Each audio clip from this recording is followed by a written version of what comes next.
क्या यह हकीकत हो सकती है कि देश का हर किसान, चाहे वो मक्का उगा रहा है, चावल उगा रहा है, मीठा बाजरा उगा रहा है या फिर गन्ना, उसका अपना खुद का पेट्रोल पंप हो? ना सिर्फ पेट्रोल पंप बल्कि उसकी अपनी खुद की तेल की रिफाइनरी हो जाए। जी, मैं कोई कल्पना की बात नहीं कर रहा, मैं उस हकीकत की बात करने जा रहा हूं जो आज नहीं तो कल शायद साकार होती दिखाई देगी। जी, देश के अगर हम मक्का, चावल, मीठा बाजरा और गन्ना के किसानों की इस समय पर बात करें तो जिस तरीके से अंतर्राष्ट्रीय बाजारों के अंदर में कच्चे तेल को लेकर के टेंशन्स पैदा हुई हैं, उसने देश के किसानों के लिए एक नया रास्ता खोल दिया है। देश के हर उस किसान का जो अपने खेत में मक्का लगा रहा है, चावल उगा रहा है, गन्ना या मीठा बाजरा लगा रहा है, देश का हर उस किसान का अपना खुद का पेट्रोल पंप होगा। ये सोचते ही आपके जहन के अंदर आएगा कि कभी एक बहुत ही रॉयल बिजनेस माने जाने वाला जिसका पेट्रोल पंप होता है, उसकी अपनी एक अलग पहचान शहर के अंदर में, अलग एक रुतबा। अब हर किसान का गांव-गांव के अंदर में अगर ये पेट्रोल पंप हो जाए, रिफाइनरी बन जाए। मैं बात कर रहा हूं इन कमोडिटीज से बनने वाले एथनॉल की। जी, हाल ही में वित्त मंत्री निर्मला सीतारमण ने कहा कि देश के हर नागरिक को 3 F पर काम करने की जरूरत है। 3 F, फ्यूल, फॉरेक्स और इसके साथ साथ फर्टिलाइजर। लेकिन मैं यहां चौथी चीज जोड़ रहा हूं, चौथा F जोड़ रहा हूं। फ्यूल, फॉरेक्स, फर्टिलाइजर के साथ साथ में फार्मर, देश का फार्मर, किसान। फार्मर, देश का किसान जो अब सिर्फ अन्नदाता नहीं, एनर्जी दाता बन गया है और अब उसका भी अपना खुद का पेट्रोल पंप हो सकता है। एक समय था जब पेट्रोल पंप रईसी माना जाता था, जैसे मैंने पहले कहा, लेकिन आज देश के किसान के पास आना यह दर्शाता है कि देश मजबूत हो रहा है और दूसरे देशों पर एनर्जी यानी कच्चा तेल और गैस पर निर्भरता को भी देश का किसान ही दूर कर सकता है, जैसे उसने अन्न की समस्या को दूर किया।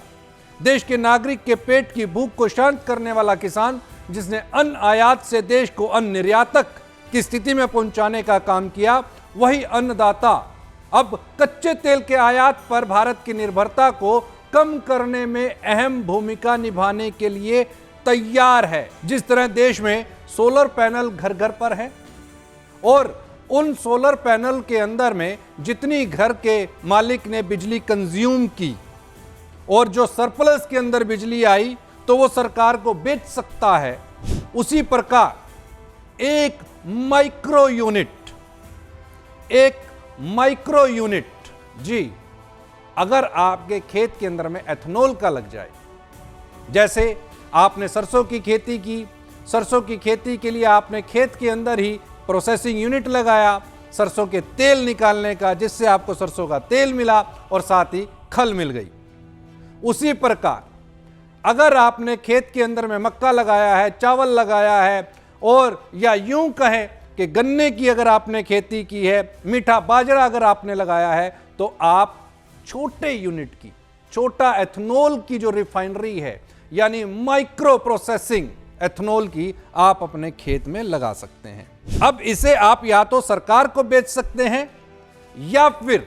आप इसे सीधे ग्राहक को भी बेच सकते हैं, क्योंकि समय बदल रहा है और इस बदलते हुए समय के अंदर में तेजी के साथ सरकार भी काम कर रही है कि कच्चे तेल के अंदर यानी कि पेट्रोल और डीजल के ऊपर अपनी डिपेंडेंसी को कम किया जाए और नए विकल्प की तलाश की जाए। मैं यहां पर कोई कल्पना की बात नहीं कर रहा, संभव है। सोचिए कि स्कूटर, कार और यहां तक कि जहाज उड़ाने तक के लिए जो ईंधन प्रयोग में लाया जाता है, अब वो आपके खेत से निकल करके यहां तक पहुंचे, कंज्यूमर तक पहुंचे। ये कल्पना मात्र नहीं है, ये हकीकत की बात है। अभी देश के अंदर में 20 E20 यानी 20% एथेनॉल ब्लेंड किया जा रहा है, उसकी मिक्सिंग की जा रही है पेट्रोल और डीजल के अंदर में। और E85 का पेट्रोल पंप हाल ही के अंदर में पेट्रोलियम मिनिस्टर ने लॉन्च भी कर दिया है, जो यह दर्शाता है कि हम कितनी तेजी के साथ में ईवी यानी इलेक्ट्रिक व्हीकल से एथेनॉल की तरफ शिफ्ट करने जा रहे हैं। और एथेनॉल ना सिर्फ हरित आपके पास में फ्यूल है, उसमें पोल्यूशन नहीं है, बल्कि आपके खेत से वो उग करके आ रहा है। ये एक बड़ी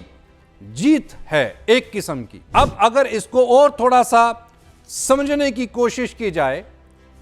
तो मक्का, चावल और गन्ने से जो एथेनॉल निकाला जा रहा है, और करीब 1 टन चावल की अगर मैं बात करता हूं, 1 टन चावल यानी कि 10 क्विंटल चावल, उसमें आपको एथेनॉल प्राप्त होता है 450 लीटर।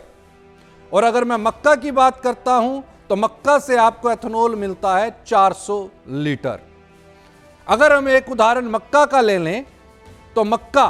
का आज का जो भाव है 2000 रुपए प्रति क्विंटल का, उससे अगर मैं 1 टन की कीमत निकालूं तो करीब निकलती है 20,000 रुपए, और उससे आपको एथेनॉल मिल रहा है करीब 400 लीटर,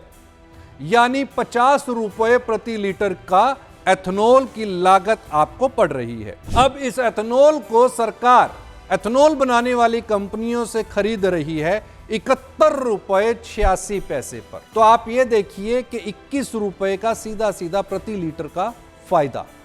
तो आपको जो मक्का के प्राइस आज मिल रहे हैं उसमें इसका इजाफा, और इजाफा भी कितना। तो अगर यह संभव हो जाता है तो जिस देश के किसान ने भुखमरी से देश को छुड़ाया है, वही आज की जो जरूरत है पेट्रोल और डीजल की, उससे छुड़ाने की ताकत रखता है। देश में इथेनॉल ही नहीं, आज किसान बायोडीजल भी बनाने की तरफ अपना कदम उठा चुका है। यानी कि खेत में चलने वाला जो ट्रैक्टर है, जी, जो किसान खुद अपने खेत में जो ट्रैक्टर चला रहा है, उसके लिए जो आज डीजल बाहर से ले रहा है, उसी बायोडीजल को वो अपने खेत में भी बना सकता है। इसके ऊपर पे सिर्फ और सिर्फ ध्यान देने की जरूरत है, सरकार को ध्यान देने की जरूरत है कि माइक्रो जो यूनिट्स हैं, अगर उनको एफपीओ के जरिए एस्टेब्लिश किया जाए,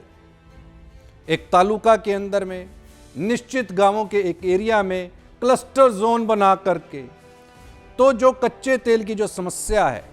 और जहां पर सरकार ने 3F के ऊपर पे थ्रस्ट देने की बात की है, विदेशी मुद्रा की बात की है, फॉरेक्स, फ्यूल की बात की है, यानी कि जो हम कच्चा तेल आयात करते हैं, और तीसरा जो आपके पास में फर्टिलाइजर की बात की है, तो ये तीनों ही समस्याएं यहां पर फार्मर, चौथा F यानी कि फार्मर सुलझाता हुआ दिखाई दे रहा है। क्योंकि इसी से ही आपके बायो फर्टिलाइजर बनते हैं, मैन्योर्स बनते हैं, जो आपके खेत की उत्पादकता को भी बढ़ाने का काम करता है, और इसमें केमिकल फर्टिलाइजर डालने की जरूरत नहीं पड़ती। तो एक तीर से कई निशाने साधने की यहां पर कोशिश हो सकती है। ऐसे ही नहीं कहते कि धरती सोना उगले, उगले हीरे मोती।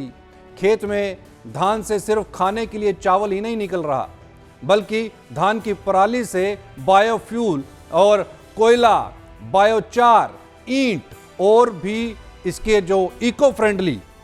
प्रोडक्ट्स हैं वो पैदा हो रहे हैं। आज किसान को पराली के लिए 1.5 रुपए से 2 रुपए प्रति किलो मिल रहे हैं, जिसे कभी उठवाने के लिए किसान को ही पैसा देना पड़ता था। अगर देश की सरकार माइक्रो एथेनॉल प्लांट पर काम करेगी तो उस पर किसानों को सब्सिडी साथ में दे, तो निश्चित तौर के ऊपर पे किसान सिर्फ आज किसान नहीं रहेगा, बल्कि अरब देशों के तेल कुओं के मालिक की तरह तेल का भी मालिक होगा, रिफाइनरीज का मालिक होगा, और हर 2-5 किलोमीटर के ऊपर पे एक माइक्रो रिफाइनरी और एक पेट्रोल पंप जो है, जिससे सिर्फ और सिर्फ एथेनॉल बनेगा, और वो भी किसान का बनाया हुआ, उसको तस्वीर को हम बदलते हुए देखेंगे।